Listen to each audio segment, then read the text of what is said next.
La vie n'est pas un long fleuve tranquille. Et même en regardant seulement L'équipe, France Foot et SoFoot, on n'est pas à l'abri d'une affaire qui viendra éclabousser le sport. Et pas celle du genre Kombouaré et Sessegnon ont changé leur statut en c'est compliqué. Non, on vous parle de vraies affaires, de celles qui laissent des traces profondes dans la conscience collective, celles pour lesquelles on a un avant et un après. Avec le foot en France, on est servi, on a même le vent dans le dos dirait-on, ça pousse fort. Avant de commencer, abonnez-vous à ma chaîne et activez la cloche de notification pour ne plus jamais rater une vidéo, voilà c'est fait.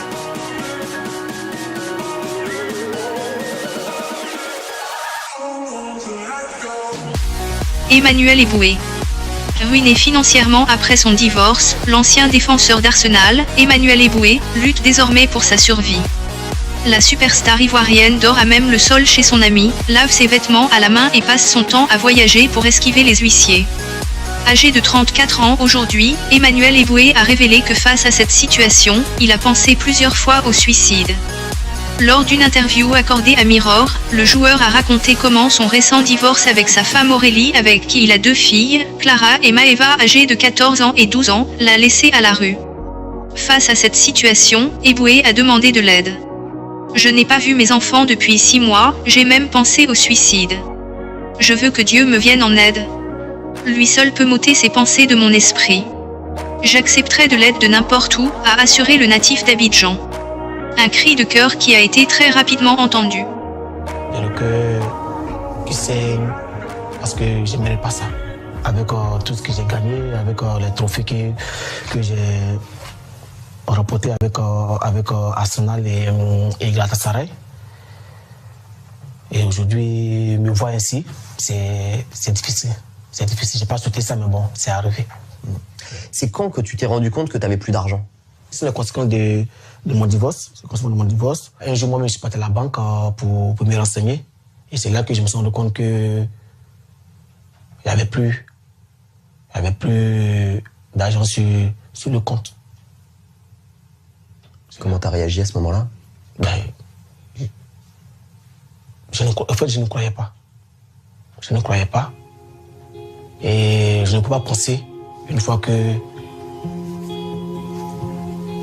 la personne avec qui tu vis, tu as fait des enfants avec... on voit ça dans les films. Mais je ne peux pas penser qu'un jour, cela allait arriver. Donc vous aviez un compte commun et elle a tiré l'argent, quoi. Bon, c'est ce qui s'est passé. J'ai été naïf là-dessus. Je le sais. J'imagine qu'il s'agit de millions d'euros. Oui, beaucoup. C'est beaucoup de millions. Moi, je sais qu'il me suis fait escroquer. Si, je sais. Mais pour moi, le plus important, c'est de ne pas les récupérer. C'est le sacrifice. Pour moi, le plus important, c'est de revenir pour montrer aux gens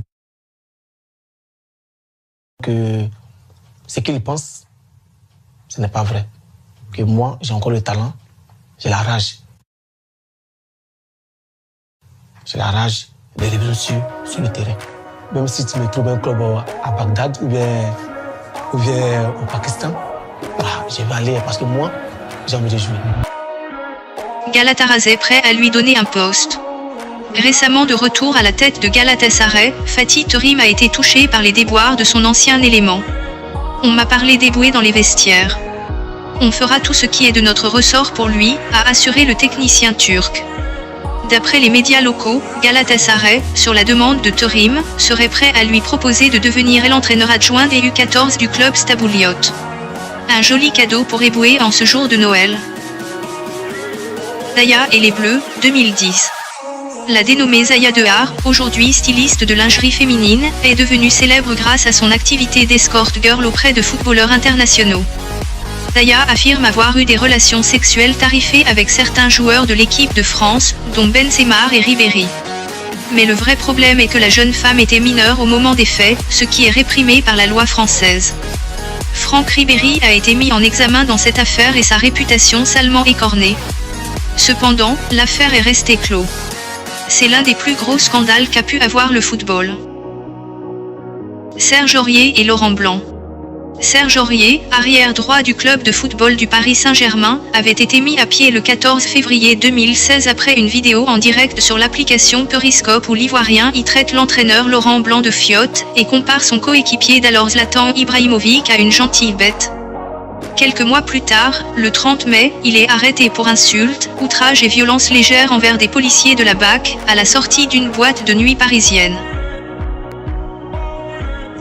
Il a dit Zlatan, il vous met des coups de pression. Il est malade.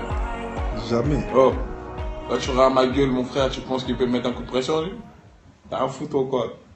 T'inquiète pas, ils viennent je sais pas où, mais nous on vient de Sevran, frère. C'est chaud. Il fait pas. Il a dit Laurent Blanc, c'est Zlatan ou pas? Il lui prend les couilles, mon frère. Il prend tout, cousin.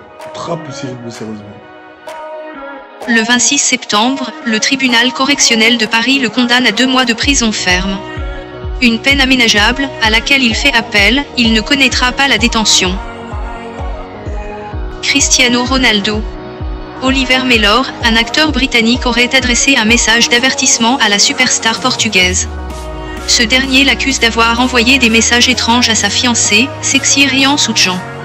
Il a beau être en couple avec Georgina Rodriguez et papa de 4 enfants, Cristiano Ronaldo ne pourrait pas s'empêcher de tester son pouvoir de séduction sur d'autres femmes.